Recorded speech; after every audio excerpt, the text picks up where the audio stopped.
Notre série, très simple. 3 mots-clés. Performance, statistique.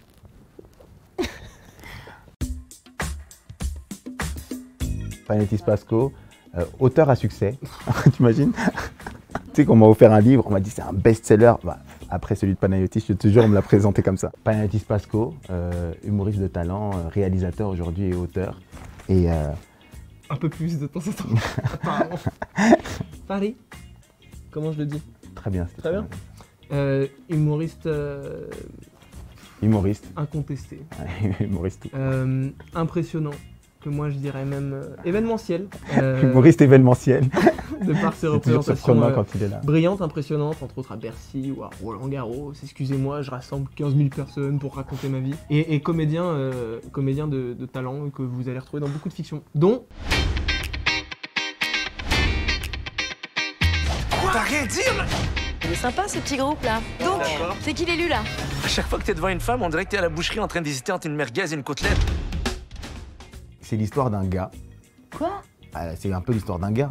N'importe quoi. Ok. Là, le mec, il sait même Mais pas je dis dans un quoi il mot, a tu dis tourné, un quoi. mot, tu dois essayer de récupérer. C'est l'histoire d'un gars, Qui a 4 amis. tu vois. Donc c'est l'histoire de 5 gars, mais super. N'importe quoi. On a pas du tout la même lecture du scénario. Quoi. Bah, C'est l'histoire de 5 personnages. ok. 5 amis qui passent une soirée un peu particulière. Arrête. C'est ce que je viens de dire. Mais n'importe quoi. 5 amis. On vit la soirée de Ils 5. s'appellent comment les 5 amis? Ils ont tous un prénom.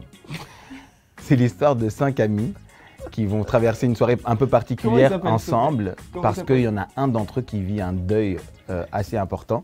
Le lendemain, c'est l'enterrement. Et c'est la veille de l'enterrement. Voilà. Et Comment ils ils essaient de se s'appellent, changer les idées. Comment il s'appelle, s'il te plaît? Bah, il y a Paul, Ouais. déjà. Il y a Zach. Ouais. Il y a Adib, puisque c'est son nom. Il y a Noah. Et enfin, il y a un dernier protagoniste qui est très marrant et dont on n'a pas besoin de retenir le prénom parce qu'il est très marrant. Je sais plus, mais en tout cas, c'est pas le sujet parce que c'est pas ce qui est important dans la série. C'est ce qui s'y passe.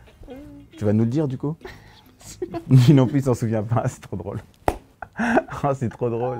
Il l'a écrit, hein, la série. Hein. Magnifique. Et on se fout de ma gueule. Hein.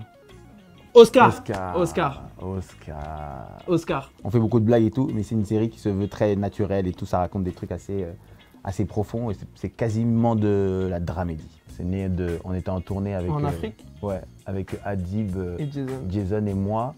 Et on voulait écrire une série sur les couples. Mm. Et on savait pas exactement par quel bout le prendre. On savait pas si on voulait raconter des stand-uppers qui vivent leur histoire d'amour. Et on voulait se montrer un peu vulnérable sur des Sur des sujets qu'on montre pas assez. Non, on a eu un drame dans un de mes groupes de potes et donc on se réunissait pour essayer de le soutenir dans cette épreuve, mais à chaque fois on parlait d'autre chose quoi. Et on a décidé de Et pas que. mélanger hein, ces deux idées et d'en faire. Putain, on est nul en promo, putain, catastrophique. En réalité, il y avait un truc aussi de se mettre à nu, de profiter de l'instant pour se raconter des choses qui se sont pas dites. Ouais. Et nous, on a trouvé ce concept entre amis vraiment impressionnant et touchant. Ouais. Et on s'est dit, putain, il y a une vraie série à faire entre ça et le rapport qu'on peut avoir au couple, à la vulnérabilité en tant qu'homme et notre rapport à ce que c'est qu'être un homme. Il voulait dire vulnérabilité. C'est pas ce que j'ai dit? Qu'est-ce que tu fous? Qu'est-ce que tu fais? Regarder les bébés comme ça, c'est bizarre. Et alors? Des fois, t'es devant une pâtisserie et tu regardes les pâtisseries alors que c'est pas Mais des quand tu pâtisseries. regardes des pâtisseries, t'as pas l'air d'un pédophile. L'idée de base de la série est née comme ça. Mm. Et puis ensuite, ça a évolué. Et l'écriture est un peu plus allée entre les mains de Panayotis et Adib et Béa. Mais c'est né comme ça, ouais. En fait, c'était dur parce que c'était une série avec une économie un peu particulière, assez réduite, et c'était notre ambition, c'était de faire une petite série, parce qu'il y a une règle un peu dans ce milieu-là, c'est que plus ta série coûte cher, plus t'as de la pression. Nous, on voulait aucune pression, on voulait s'amuser, et donc on a tourné une série de 100 minutes en 10 jours, en fait. C'était très compliqué, mais on a beaucoup rigolé. Mais c'est marrant parce que au final, ça ressemble beaucoup à la série. Ouais. Parce que c'est drôle et en même temps, ça traverse C'est des ouais, sujets c'est qui sont très compliqués. Des gens qui... Tu vois comment je suis bon en promo? C'est intéressant que t'es bon, bâtard. Ils éprouvent des trucs très compliqués et ils font ce qu'ils peuvent. Et je crois que ça nous a rapproché cette série. Ouais.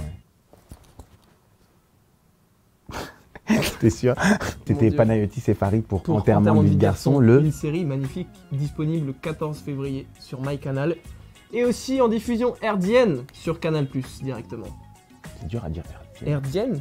Ouais, j'ai envie de bien. devenir allemand. Tu l'as bien dit. Hertzienne?